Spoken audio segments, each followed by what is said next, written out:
Baluchistan movement has staged significant protest in front of the UN headquarters, New York City.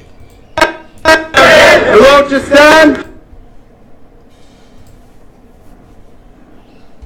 Baluchistan! Baluchistan! Baluchistan! Baluchistan! Baluchistan! This Free Baluchistan movement has picked up momentum after Indian Prime Minister Narendra Modi in August 15th Independence Day speech has mentioned the unspeakable suffering of the Baluchi people and their violation of human rights and continuous crackdown as well as the violence unleashed on them, reminiscent of the Bangladesh liberation movement in 1971 by the Bhutto regime under Ayub Khan, General Ayub Khan, where the West Pakistani army went on a genocidal rampage on a mass scale, unimaginable scale. We do know that at the time the United States ambassador stationed there in Dhaka had issued a blood telegram, which is actually a kind of consciousness, a conscience objector. That is, any ambassador or any high-ranking official of the U.S. administration, if he departs from the official policy line due to conscientious objections, because he cannot accept what they are doing, then he is free to issue a statement, an internal memo, which is now famous, called the blood telegram, where in which the US ambassador lists all the various atrocities that is being done by the Pakistani army on the Bangladesh people, especially against the Hindus. Some 1 to 3 million of them were killed in the Hindu genocide of East Pakistan at the time, now Bangladesh. One of the reasons for which Bangladesh got separated, a country called Bangladesh got separated, had to be separated from Pakistan. But the Islamist policies, hardline policies, the radical Islamist policies have continued. And to what extent the United States has been colluding, or rather, has been an accomplice, a silent accomplice, it can be seen in that billions of dollars have been given to the Pakistani regime, while it was actually doing all these human rights violation of its own people, its own ethnic minorities, as well as against its own people, religious minorities such as the Shiites and Christians, Ahmadiyas for instance. And apart from the Baluchis, the Sindhis and Mujahids too have been voicing similar grave concerns about the ongoing oppression, the persecution and the ethnic cleansing that is being done by the Pakistani security forces against their people. While it is interesting to note that the Baluchis have come out more vocally, taking confidence in that they never had this kind of support by the international community.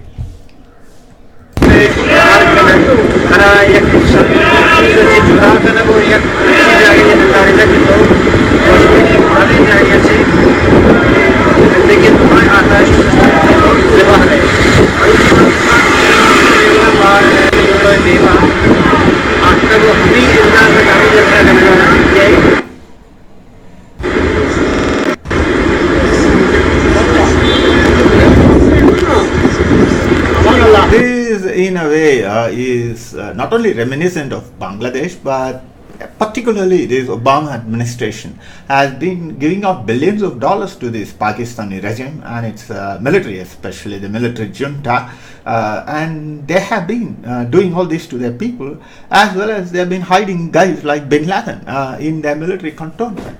So this hypocrisy of the Obama administration, it's blatantly pro-Islamist and anti-human rights, and this we have seen in Egypt also. This we have seen in Egypt, where the tussle between the people and the Islamist regime of Morsi, the Muslim Brotherhood's regime there, in the same kind of stand that the United States Obama administration had taken in supporting not the secularist opposition, not the people of Egypt, who was taking a cultural stand against the Wahhabi Islamist Salafist Muslim Brotherhood oppressive regime. Instead of that, the Obama administration, instead of supporting these people, the secular voices and secular humanist voices of the Egyptian people, as well as the army of the Sisi, Abdel Fattah Sisi, they have been supporting the Muslim Brotherhood, demanding even Morsi's reinstatement. Fortunately, the Egyptians escaped. While in the case of Turkey, recently, we saw the Islamist oppression there led to the army stepping in, which has an obligation under the Turkish constitution. The Turkish army has an obligation to stand for principles against Islamist entities that may capture, seize power, abusing the democratic process.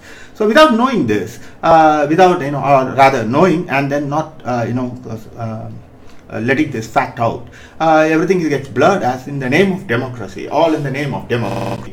This Islamist dictator, autocrat, that is Erdogan, has reinstated with NATO support, and he promptly now is threatening Europe with opening the floodgates to the migrants, Syrian migrants, or his Turkish citizens are given free pass to enter Europe. We have this devil of high waters situation there. Similarly, the Obama administration, expectedly, you can see what they have done with the Baluchi movement here, has kind of shamelessly taken a stand, saying that it stands for Pakistan's territorial integrity and unity. Well, the unity when the regime is killing its own people. The US says it does not back Baluchistan independence. So Washington has taken a stand. The US does not support independence for Baluchistan and respects the integrity and territorial integrity and unity. The government policy is that we support the territorial integrity, we do not support independence for Baluchistan, without explaining why. This is a statement from the State Department spokesman John Kirby, who told the reporters this. Just the unity and integrity without explaining how that is good. Where does the US stand on Baluchistan? Because Indian Prime Minister has raised this subject, Kirby was asked. So the US government respects the unity and integrity. That is it. So the unity and integrity of an Islamist regime, no track record on human rights, with a well-known track record of genocidal actions, like the same Pakistani regime, this military-dominated regime, is under Bhutto, who was nominally a democratic head of state, went for a crackdown against Bangladeshi people. Some 1 to 3 million of them died. They killed about 1 million Hindus. They killed as well 500,000 East Pakistani Muslims, which they consider as not really Muslim and as infidel. And they did this genocide under Nixon. And we had this blood telegram from the US ambassador at that time, who was objecting to this as a conscientious objector. There is a provision in the US foreign services where the high-ranking diplomats are not in agreement with the official policy due to conscience, reasons of objections of conscience. They can place a letter of protest. They've done it. That is the blood telegram. We have the blood telegram of the ambassador at that time back then, which is quite famous, which actually documents. Later on we knew it, and documents of the suppressed news that the Pakistani army was in fact doing horrific genocides, horrific violations of human rights. So this is a regime, Pakistani regime, and which is dominated by the military, which has had kind of a gross violation of human rights. It's a genocidal regime. So to respect either its unity, where there is unity, while Pakistani regime equally oppresses the Sindhis, the Mujahirs, and the religious minorities such as the Christians, the Ahmadiyas, and it also cracks down on other ethnic groups, such as especially the Shiites. Even just now, as we are talking today, a bomb has exploded in Baluchistan, killing several people as well as policemen there, targeting a Shiite mosque there. So this horrific oppression going on against these people. And the US has taken a very questionable stand, which might change if Donald Trump comes, who stands for who does not stand, has the share with the Obama administration pro-Islamist policies, and stands for rather what is an ideological challenge to pan-Islamist imperialism and its excesses, its terrorism. They were hiding bin Laden for all the billions of dollars that the US taxpayers gave for them. they have been hiding Bin Laden without this kind of double face of Pakistan. So if you think that double face and integrity, double space unity is not it is not quite in the interest of the United States or the humanity.